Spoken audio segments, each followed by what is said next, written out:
Hello guys, हम classification of elements के part 2 की बात करने वाले हैं कि क्लासिफिकेशन ऑफ एलिमेंट्स पार्ट 2 में हमें ध्यान देना है न्यूलैंड्स लॉ ऑफ ऑक्टेव्स का।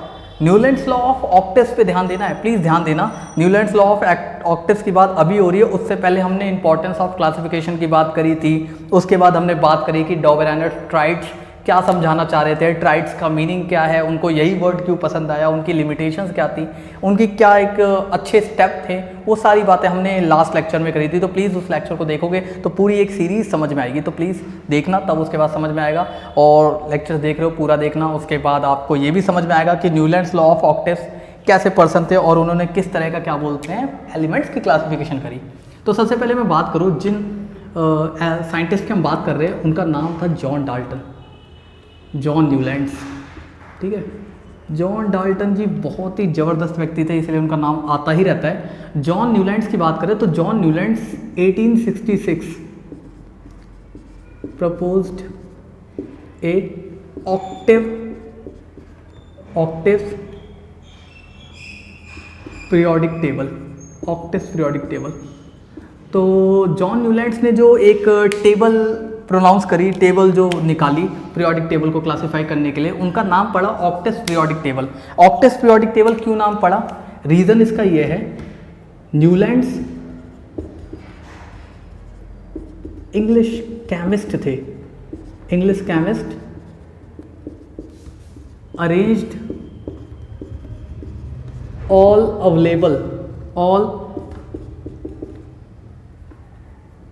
all present element in their increasing atomic mass order,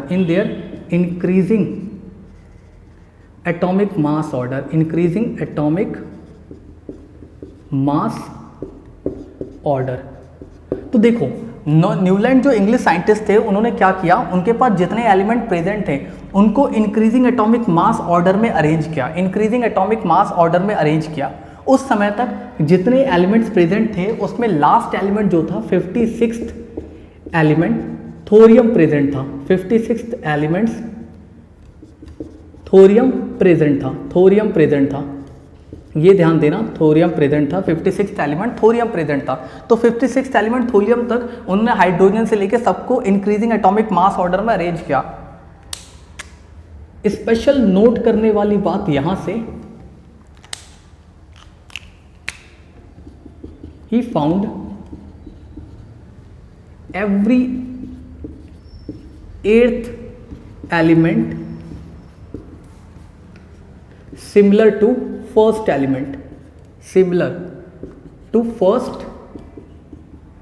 element in a property।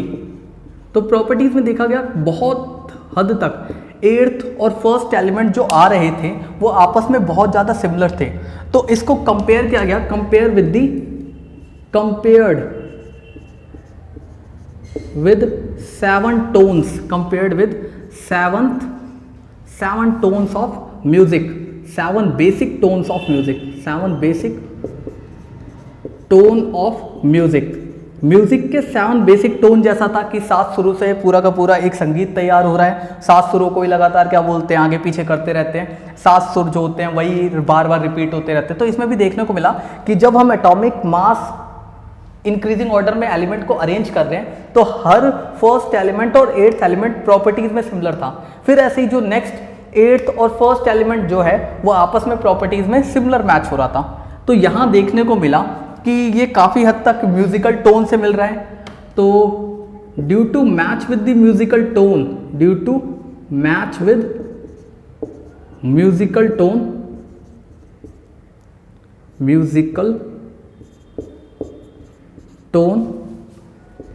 it is known as Newland's law of octaves।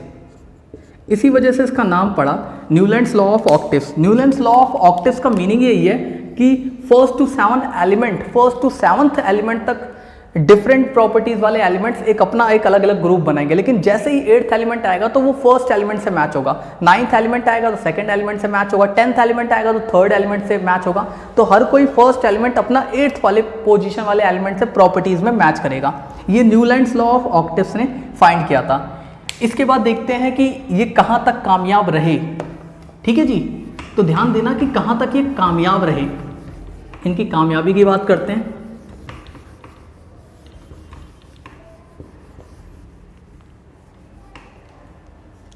तो इनकी कामयाबी की बात करें, he arranged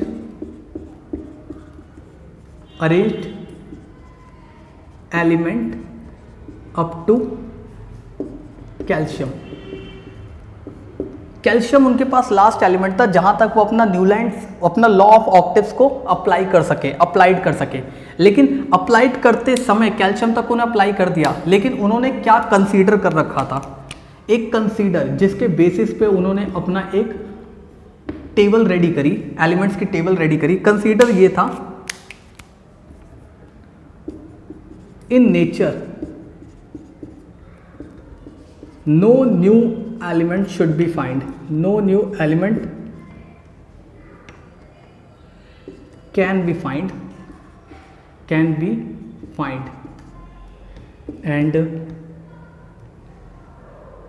and calcium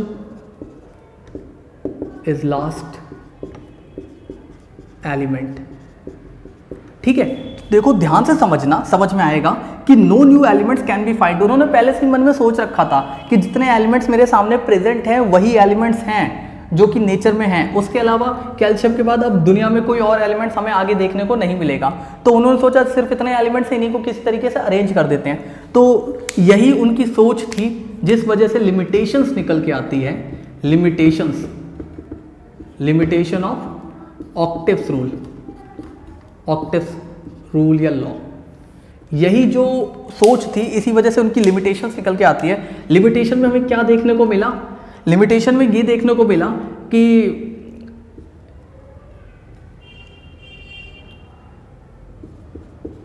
some places two elements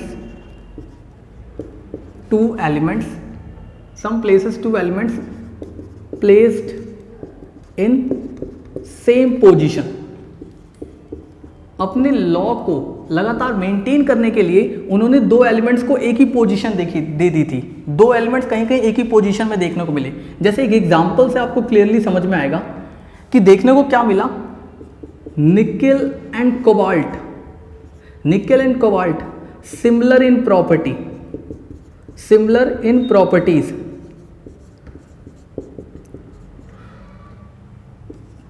placed with halogen group में कौन कौन आ जाएगा? जैसे कि fluorine and chlorine. Nickel and cobalt similar है प्रॉपर्टीज में, लेकिन placed with the fluorine and chlorine which are different with there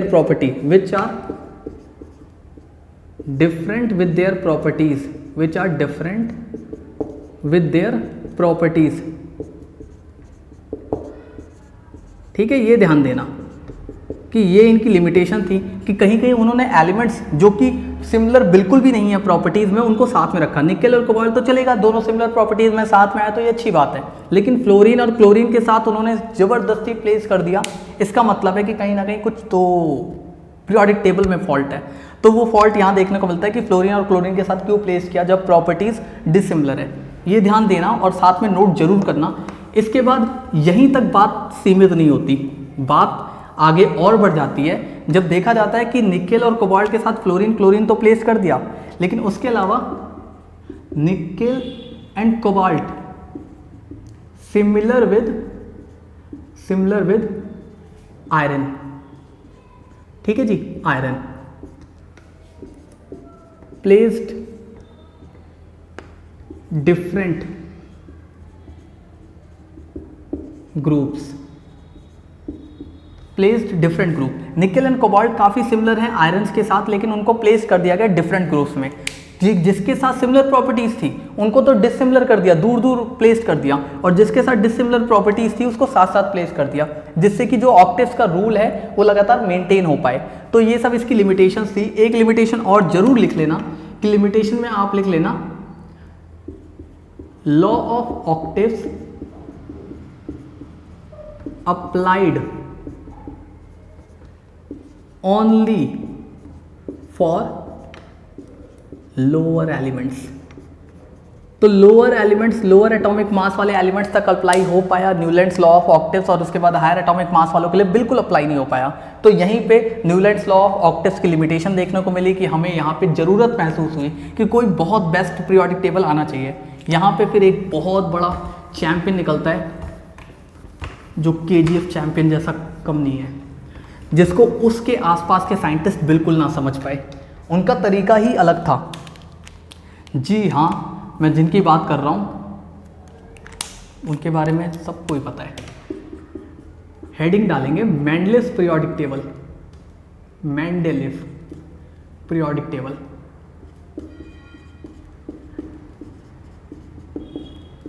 Mendeleev periodic table, Mendeleev periodic table heading है, और इसी को हमें थोड़ा डिटेल में पढ़ना है कि मेंडलिव पीरियोडिक टेबल। सबसे पहले इन साइंटिस्ट का नाम बहुत आता है, तो मेरे जो फर्स्ट ऑफ ऑल टारगेट हैं वो स्टूडेंट्स हैं कि स्टूडेंट्स के लिए यहाँ पे सारा मटेरियल मिले। तो मैं वो सारे कंटेंट पहले कंप्लीट करूँगा कि जिसमें स्टूडेंट्स का मटेरियल कंप्लीट हो, फिर कॉम्पिटिटिव एग्जाम्स के सारे जो पर्सन हैं, जो भी यंगस्टर हैं, उनका कंप्लीट हो। तो सबसे पहले हम साइंटिस्ट के नेम पे आते हैं। तो साइंटिस्ट का नेम है Dimitri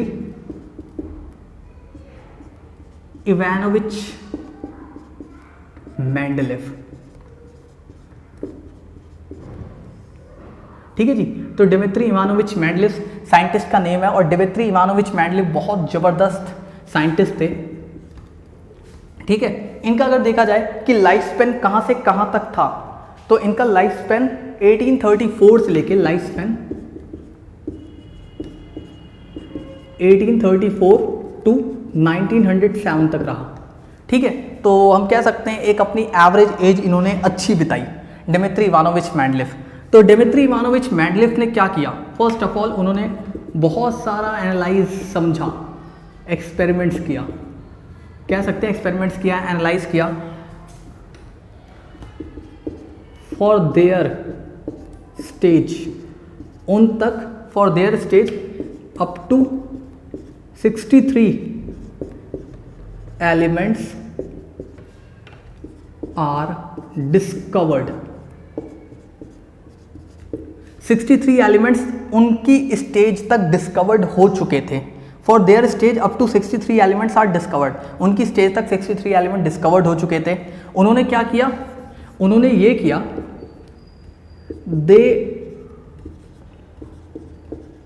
they arranged, they named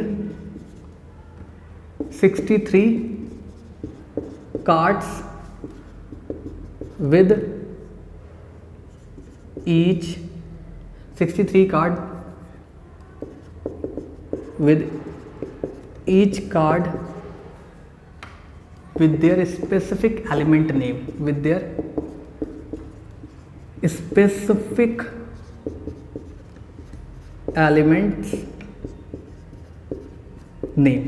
तो ध्यान देना कि 63 कार्ड्स उन्होंने ले लिए, और 63 कार्ड्स में उन्होंने अलग अलग डिफरेंट एलिमेंट्स के नेम रखे, और फिर उन एलिमेंट्स की सिर्फ और सिर्फ फिजिकल प्रॉपर्टीज़ को ही उनमें एनालाइज नहीं किया कि फिजिकल प्रॉपर्टीज़ में उन्होंने दोनों चीज़ें देखी, फिजिकल प्रॉपर्टीज़ भी और केमिकल प्रॉपर्टीज़ भी।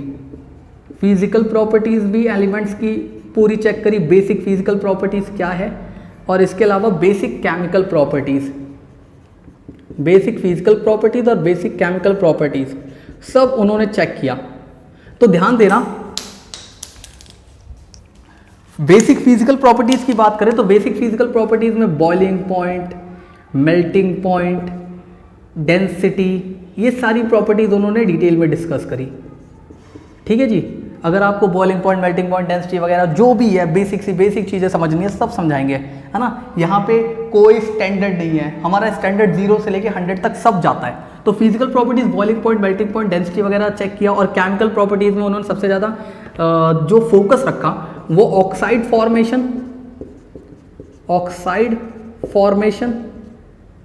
एंड ऑक्साइड और हाइड्राइड फॉर्मेशन। देख लो जी, डायरेक्टली पीरियोडिक टेबल उन्होंने बिल्कुल भी नहीं बनाया। उन्होंने पहले बहुत सारा एक्सपेरिमेंट किया, 63 एलिमेंट्स को ढंग से एनालाइज किया कि उनकी फिजिकल प्रॉपर्टीज़ कैसी है, उनकी केमिकल प्रॉपर्टीज़ कैसी है। सेम फिजिकल और केमिकल प्रॉपर्टीज़ वालों को एक ग्रुप में अरेंज करना स्टार्ट किया। पहले एक बार इसको ढंग से लिख लो, फिर आगे बढ़ते हैं। होप करता हूँ आप लिख रहे होगे। फिर देखो, मैं बात करने वाला हूँ कि 63 कार्ड्स के साथ क्या होने वाला है आगे। तो सबसे पहले मेंडलिस पीरियोडिक टेबल चल रहा है।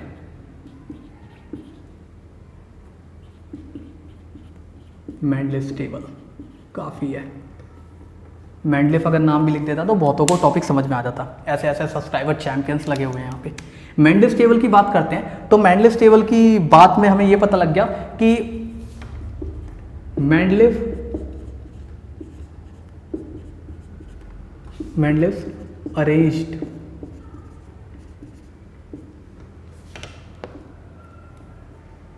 arranged elements of similar physical and chemical properties in a same group। ध्यान से समझना, मेंडलिफ ने क्या किया, एलिमेंट्स को अरेंज किया फिजिकल एंड केमिकल प्रॉपर्टीज के ग्रुप में। जिनकी फिजिकल और केमिकल प्रॉपर्टीज सिमिलर थी उनको एक ग्रुप में अरेंज किया। ठीक है, तो यहाँ पे जो नोट्स रेडी हो रहे हैं शॉर्ट नोट्स हैं और बिल्कुल भी सही में शॉर्ट से मैच करके देख लेना। और similar physical and chemical properties के हैं और उनको सेम ग्रुप में अरेंज कर रखा है। सेम ग्रुप में अरेंज कर लिया और फिर उनको एक पैटर्न फाइंड हुआ। He found that all elements arranged in their increasing atomic mass order,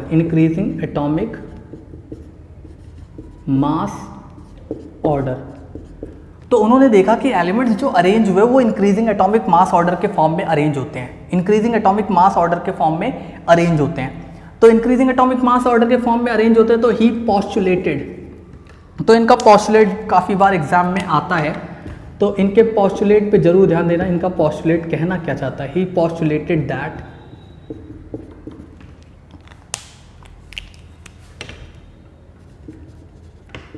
elements properties are a periodic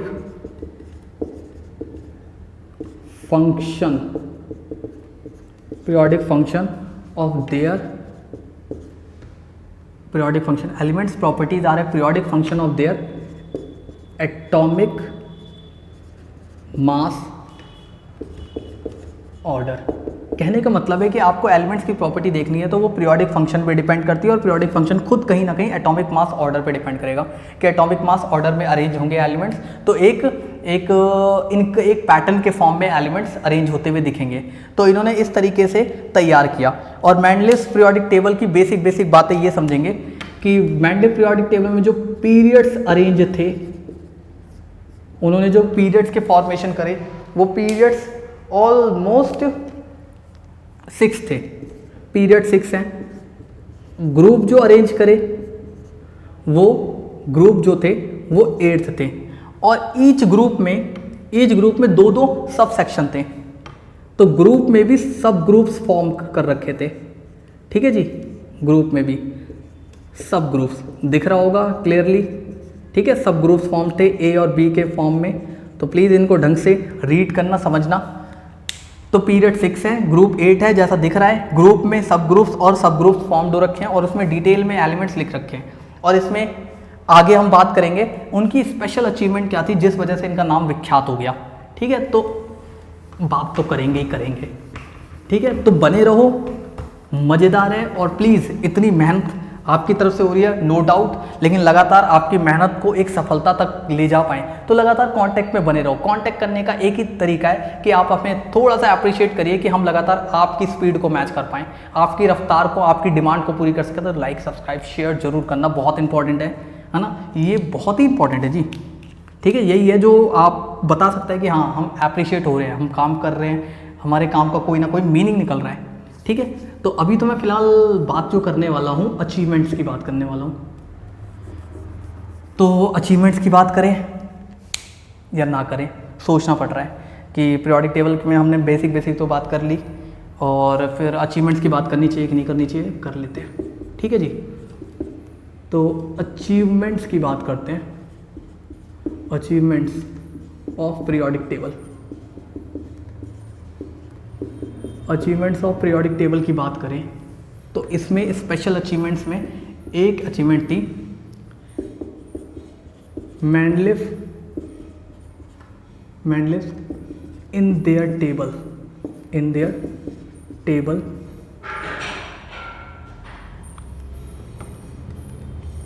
escape या empty some places for future element. ये इनकी स्पेसिफिक बात थी, फ्यूचर एलिमेंट्स। तो मेंडलीफ जो थे अपने टेबल में कुछ एम्प्टी स्पेस रहने देते हैं, एम्प्टी स्पेस जो फ्यूचर एलिमेंट्स के लिए प्रिडिक्शन करके उन्होंने पहले से सोच रखा है कि फ्यूचर में कोई ना कोई वो जो एम्प्टी स्पेस में कोई ना कोई एलिमेंट्स जरूर आएगा, वो एम्प्टी स्पेस को फिल करेगा। तो उन्होंने एम्प्टी स्पेस के एलिमेंट जो कि अभी आए नहीं है, फ्यूचर एलिमेंट्स हैं, उनको नेम कैसे दिया, उनको किस तरीके से पुकारते थे। तो इनकी नेमिंग कैसे करी, बाय प्रीसीडिंग एलिमेंट्स नेम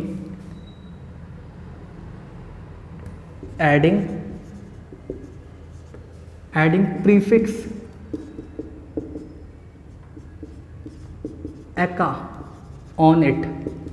ठीक है, तो उन्होंने क्या किया कि प्रीसीडिंग एलिमेंट्स जो उससे पहले ग्रुप में एलिमेंट्स आ रहे थे, तो उसमें प्रीफिक्स में एका जो नेम है उसके एलिमेंट्स के नेम के प्रीफिक्स में एका अटैच करके उस फ्यूचर एलिमेंट्स के बॉक्स को डिनोट किया, और उसकी पहले से ही क्या बोलते हैं केमिकल और फिजिकल प्रॉपर्टीज प्रिडिक्ट कर दी। और बाद में क्या देखने को मिला कि जो उन्होंने प्रॉपर्टीज प्रिडिक्ट करी वो ऑलमोस्ट इक्वल थी, वो ऑलमोस्ट सेम थी। तो ये इनका एक बहुत ज़्यादा अनबिलीवेबल अचीवमेंट था, जिसके बाद सारे साइंटिस्ट चुप हो गए। उससे पहले इनका बहुत अच्छा मजाक उड़ा था। तो बस अपने काम में लगे रहिए, मजाक उड़ता रहेगा, लेकिन आपको हटना नहीं है। ठीक है, बाकी जो होगा सो होगा, देखा जाएगा। तो देखो मैं एग्जांपल में किसकी बात कर रहा हूँ, जैसे उन्होंने एक एल्युमिनियम के बाद जो एलिमेंट्स आता है उसका नाम दिया एका एल्युमिनियम। ठीक है, एका एल्युमिनियम पीरियोडिक टेबल में दिख भी रहा होगा, नहीं तो आप एक बार बुक निकाल के जरूर देखना, जरूर दिखेगा, पॉज कर लेना फिर प्ले कर लेना। एका एल्युमिनियम, तो एका एल्युमिनियम की उन्होंने बताया कि जो इसका एटॉमिक मास है, एटॉमिक मास उन्होंने बताया कि इसका एटॉमिक मास होगा 68।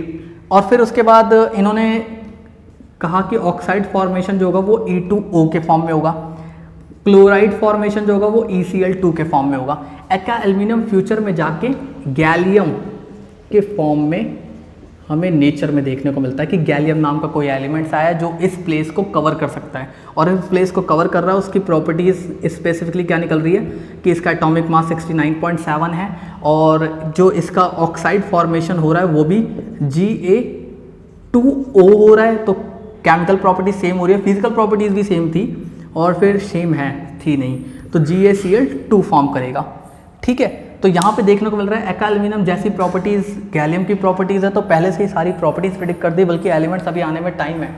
तो ये ऐसी बात हो गई कि फीटस अभी निकला नहीं, बेबी अभी पूरी तरह से डेवलप नहीं हुआ, अभी बड़ा नहीं हुआ, दुनिया में आया नहीं, और उसका सब कुछ बता दिया, पूरा डाटा खोल दिया। ठीक है, भविष्यवाणी कर डाली, तो भविष्यवाणी इनकी बहुत अच्छी निकली, तो ये चैम्पियन व्यक्ति थे। तो अभी के लिए फिलहाल क्लास यही ओवर करते हैं अचीवमेंट्स ऑफ पीरियोडिक टेबल पे, और भी अच्छी अचीवमेंट्स हैं जिसकी नेक्स्ट क्लास में बात करेंगे, फिर लिमिटेशन, फिर मॉडर्न पीरियोडिक टेबल, सब दी एंड कर देंगे। Just subscribe, like and share, तो सब कुछ मिलेगा, डोंट वरी, सब मिलेगा। ठीक, गुड लक, बाय।